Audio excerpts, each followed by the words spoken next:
Have you ever wished your words has power to change your life? Let's see what Bible says, that thou shalt decree a thing and it shall be established unto thee. What does that really mean? Are you using this divine authority the right way?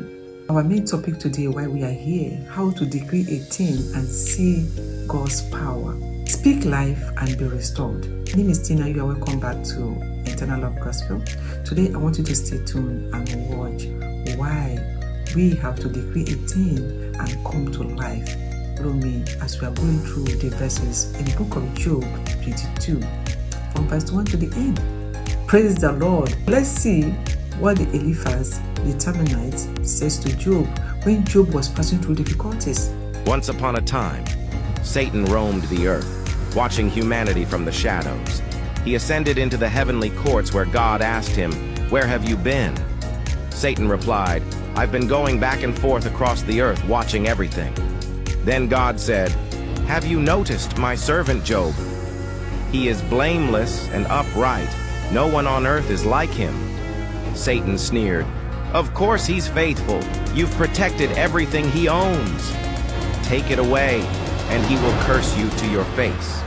God answered, "Very well, everything he has is in your hands, but do not lay a finger on him." In a single day, Job's oxen and donkeys were stolen, his servants were killed, and fire from heaven consumed his sheep. Before Job could catch his breath, more messengers arrived, saying his camels were taken, and more servants were slain. Then came the worst. His sons and daughters were crushed to death when a mighty wind collapsed the house they were feasting in. Job tore his robe, shaved his head, and fell to the ground in grief, but he worshipped God. He said, "Naked I came from my mother's womb, and naked I will return. The Lord gave, and the Lord has taken away." In all this, Job did not sin or blame God. Again, Satan appeared before God, and the Lord said, "Job still holds to his integrity, even though you incited me against him." Satan answered, "Skin for skin. He's only holding on because he's healthy. Strike his body, and he will curse you." God replied, "Very well. Do what you want with his body, but spare his life." Satan struck Job with painful boils from head to toe. Job scraped his skin with broken pottery while sitting in the ashes. His wife said, "Are you still holding on to your integrity? Curse God and die." But Job replied, "Shall we accept good from God and not trouble?" 3 of his friends, Eliphaz, Bildad, and Zophar, came to comfort him and wept when they saw his suffering. For 7 days they said nothing, for his pain was too great. Then they began to speak, accusing Job of hidden sin, insisting that suffering comes only to the guilty. Job defended his innocence, crying out to God and demanding to understand his suffering. A younger man named Elihu spoke last, declaring that suffering can be a way God teaches or tests the righteous. Then God himself spoke out of a whirlwind, questioning Job with thunderous power. "Where were you when I laid the earth's foundation? Can you command the morning?" Humbled, Job confessed, "I spoke of things I did not understand. I repent in dust and ashes."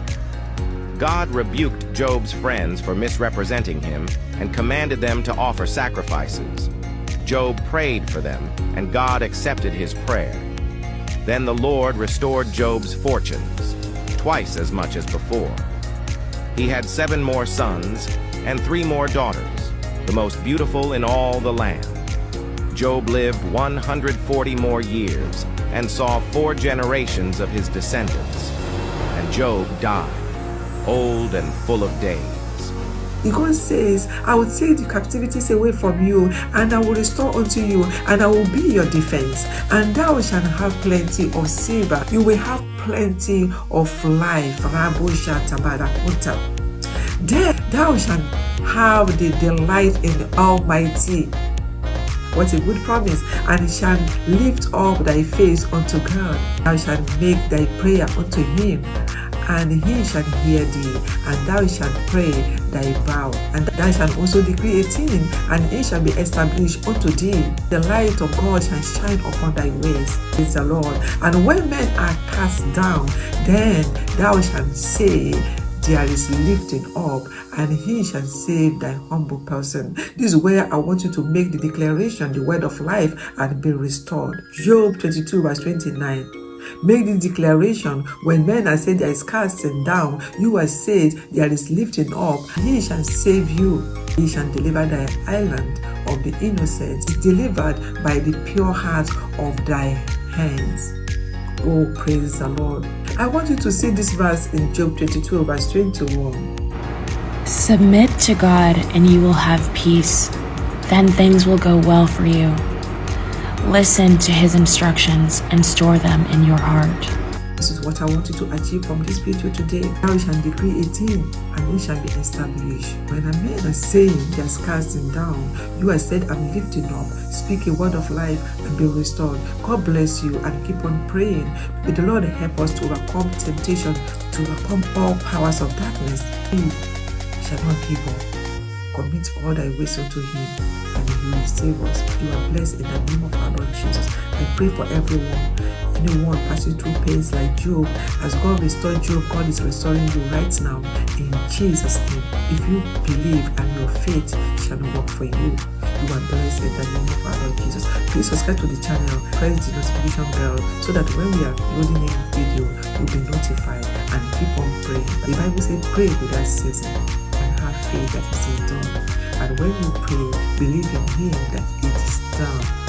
Praise the Lord. You are blessed in Jesus' name. This is Tina, eternal love.